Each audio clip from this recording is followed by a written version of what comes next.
The day my son's body was lowered into the ground, she leaned in and whispered, "Don't think you're staying here. You're just dead weight now." Her voice was sweet enough for the mourners not to notice, but the venom was mine alone to hear. I didn't answer, I just looked at her, cold, calculating. She mistook my silence for weakness. That was her first mistake. I carried my son inside me for 9 months. I buried him after 37 years. And now, the woman he had chosen to love wanted me discarded like trash. I remember when she first entered our lives. Bright smile, polite tone, always offering to help in the kitchen. I thought she was genuine. My son adored her. He defended her like a knight before his queen. "Mom, she's family now. Treat her like one of us." So I did. I opened my home, my heart. I even signed my name to joint accounts so she could feel trusted. I see now how blind that was. After his death, she changed overnight. Her words grew sharp, her eyes colder. She moved through the house like she owned every corner of it. My husband's chair? Hers. My son's study? She locked it. She began leaving pamphlets for retirement homes on the kitchen table, her handwriting circling phrases like affordable care and end-of-life support. One evening, she didn't bother with subtleties. "You'll leave after the funeral," she said.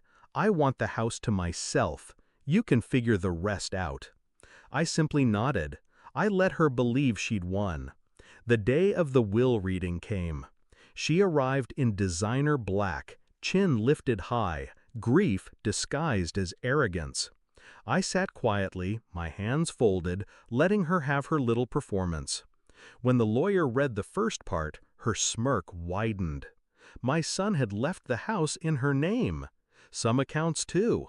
Enough for her to think she had stripped me bare. She turned, lips close to my ear, and whispered, "Hope you enjoy being homeless.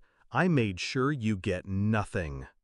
Her mistake was believing money was the only currency that mattered. The lawyer cleared his throat. His voice dropped as he said, "There's one final section." I felt her body tense beside me. "As per Mr. Harris's instructions," the lawyer continued, "all business holdings, silent partnerships, and residual shares remain under his mother's name.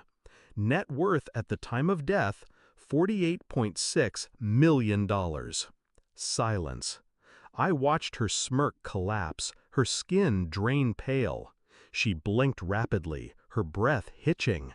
Then her body slumped forward, and for a moment I thought she'd fainted from shock. The lawyer didn't flinch, neither did I. My son was many things, smart, stubborn, occasionally reckless, but he was no fool. He knew his wife loved luxury more than loyalty. Months before his illness worsened, he transferred everything of substance to me. The house? Just a distraction. The accounts she thought mattered? Mere crumbs. He gave me the empire, and with it, the power. I didn't rub it in then. I didn't need to. She already saw the walls closing in. Her hands shook, her voice cracked as she tried to argue with the lawyer. He dismissed her with one raised brow and a reminder that her name appeared nowhere on the corporate papers. That night, she packed in silence. Her designer bag stuffed with clothes bought on my son's dime. She didn't look at me as she left, but I watched her go. I didn't stop her. I wanted her to feel that final humiliation, leaving the very house she thought she owned, carrying nothing but fabric and vanity. Revenge doesn't always require shouting. Sometimes it requires patience. Sometimes silence is sharper than any blade. She wanted me homeless. Instead, I own every home she'll ever walk past. She wanted me powerless. Instead, I control the money that once funded her lifestyle. She wanted me discarded. Instead, she's the one erased. Do I miss my son? Every day. The grief gnaws, but I've learned to live with it.